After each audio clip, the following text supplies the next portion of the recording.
Hello everyone and welcome to part 2 of the code editor tutorial. I'm going to be showing you how to use the code editor to make footprint and package swaps to your design, and this is all going to happen inside of a component in Flux. So to get started, we're going to jump into a generic component to see how this works. Make sure to follow along. Now, inside of Flux, there is a way to use the code editor for a component in order to change some of the assets for a component. So let's just take a look at this generic resistor to see what I mean. So what assets could we change for this component? Well, every component has or should have a set of assets assigned to it. And if you just go down to the assets area on the right tab and go down to manage, you'll be able to see what all of those different assets are. So some of these, if you just scroll through the list, you'll see are footprints. Others are, of course, step models. And these are all the different possible footprints and packages that you could use for this generic resistor. You'll also see here that there is just a default symbol that could also be used for this resistor. So this is the symbol that would appear in the schematic. So every part has all of these different assets attached to it. Now inside of the code, there is a section of code for this generic resistor that calls out the ability to change all of these different assets or swap between all of these different assets just by, say, going here to the generic component and then changing what the package is. So just as an example, if I am inside of, let's say, this particular project, I have the ability to swap between some of the different assets that are attached to this component. So for example, if I go down to the properties area, you'll see here that there are all of these different package options.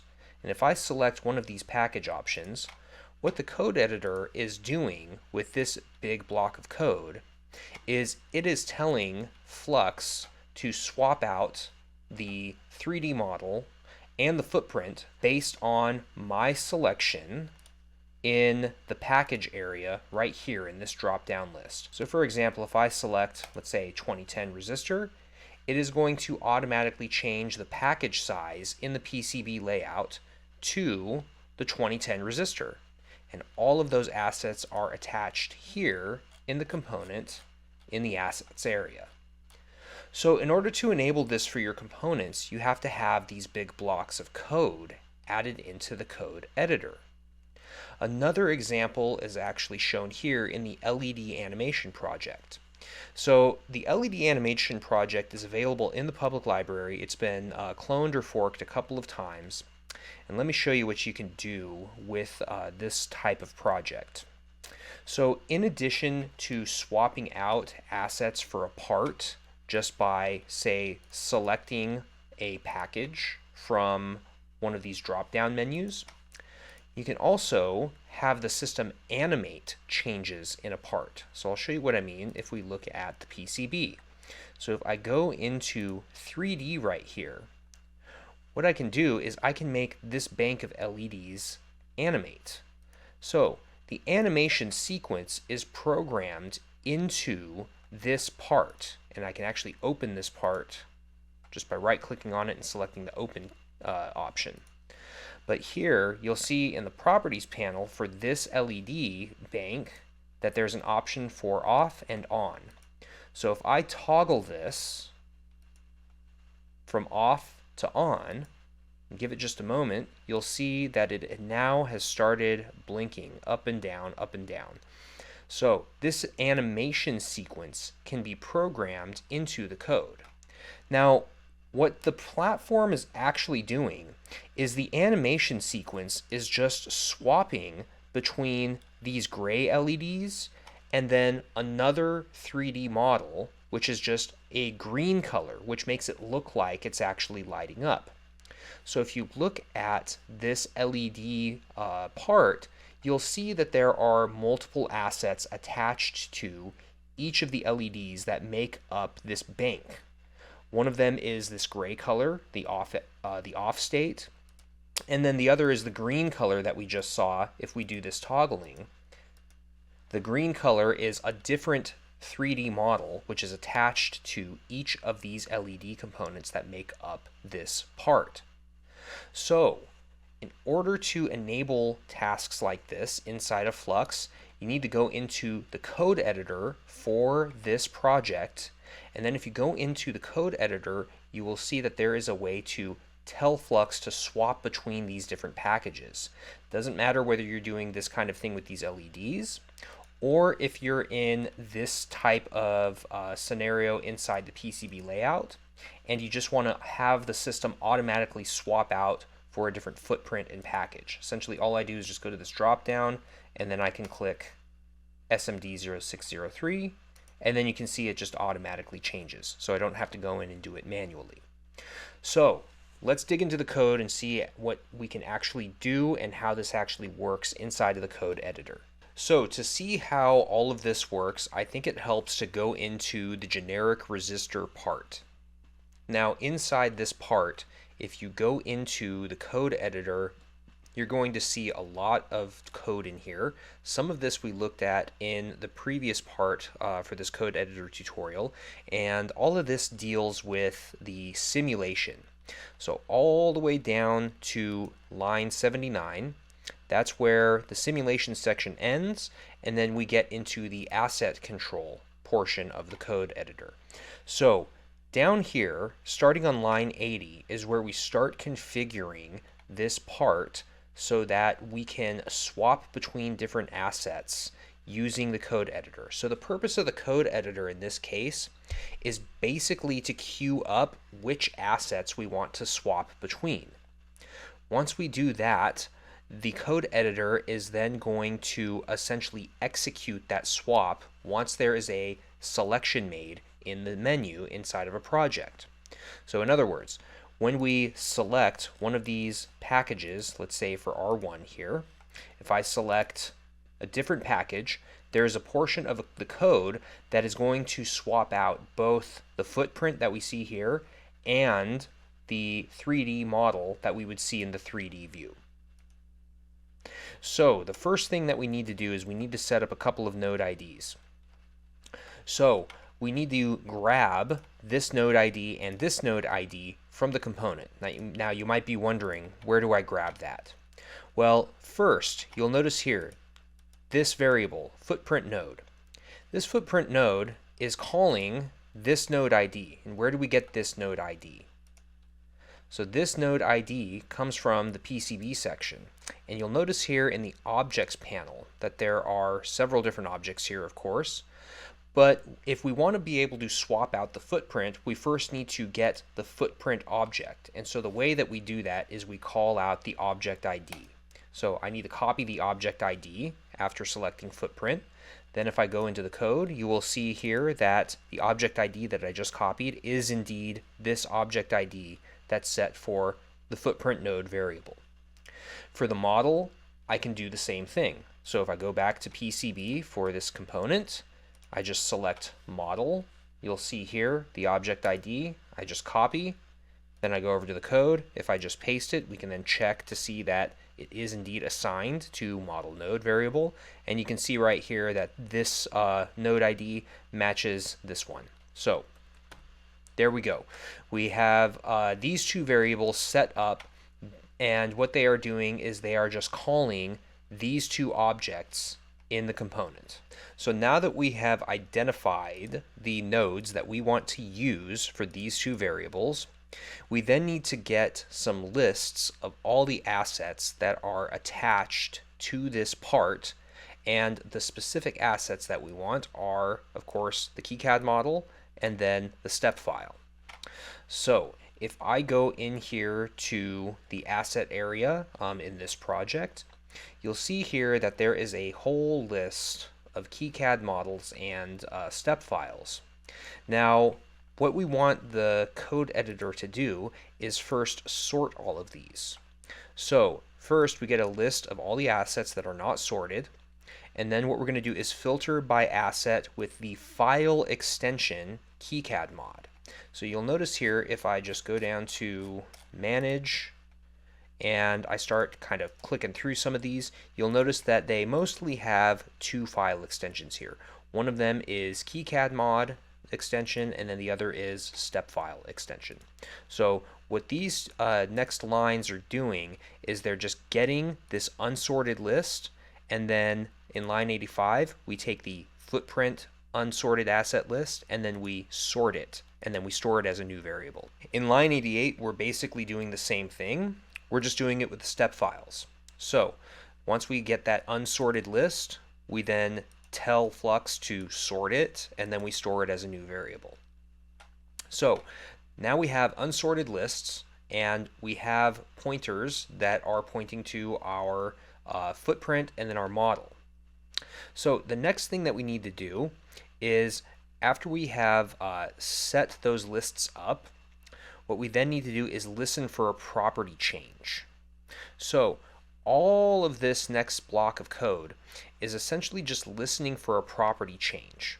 So the first property that it's going to watch is the package property. So remember, if we're in this project here where I have my generic resistor, the package property is right here.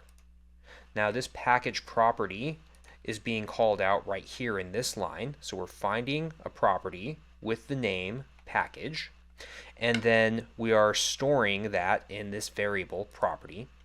And so then we're saying if there is a change in the footprint asset property value or change in the model asset property value, and this is what we're going to be listening for in Flux. Now in line 105, what we're doing is Flux is now listening for the user to change the package property. So here we have if the event property name is equal to package, meaning I change the package from that dropdown. What it's going to do in response to that is it's going to change the footprint asset to whatever the value is that I land on in that dropdown, and it's going to change the model asset as well, all in one go. So I don't have independent control over the footprint and the model. All I need to do is just change this package option, and it will change both the footprint and the model for me. Then after you do that, it's going to notify the user. So there will be a little message that displays up here. And you can actually see that here if I just say take this and swap it for 0805. You see here that we have a notification up here telling me that the package was just changed. So that's what this line is doing here, and it's telling you that the package was changed to whatever value we just landed on. So next we have a big list of footprint asset IDs. So what are these footprint asset IDs? So footprint asset ID is being created in all of these different lines here. So footprint asset ID is linking these different footprint assets with a model asset. So basically what each one of these lines is doing is it's associating one of these packages with one of these 3D models. So remember, we have a single event here that is changing both the footprint and the model together. So we need to then, of course, here link them together in these big blocks of code here, starting on line 115 and 156. Now you might be wondering, where was this defined? Where was footprint asset ID defined? And what is asset footprint rule? And then similarly, what is asset model rule? Well, first, footprint asset ID is defined up here on lines 85, and then you have model asset ID, which is the corresponding value for the model, defined here in line 89. So these are just pointing to those sorted lists that we created earlier for all of the footprints and then all of the step files. So what these lines are doing is they are setting the value in the footprint rule to be whatever that entry number is in footprint asset ID. Same thing down here. It's setting the value in the model rule to be whatever that entry is under model asset ID. So what asset footprint rule is pointing to is it is pointing to this object right here. So if I just click footprint in the objects panel, you'll see right here under asset, this is the value that is being set here when that selection is made from the package dropdown when you're, say, inside a project, and then you select one of these resistors and then you make a change to the package. So same thing here for the model.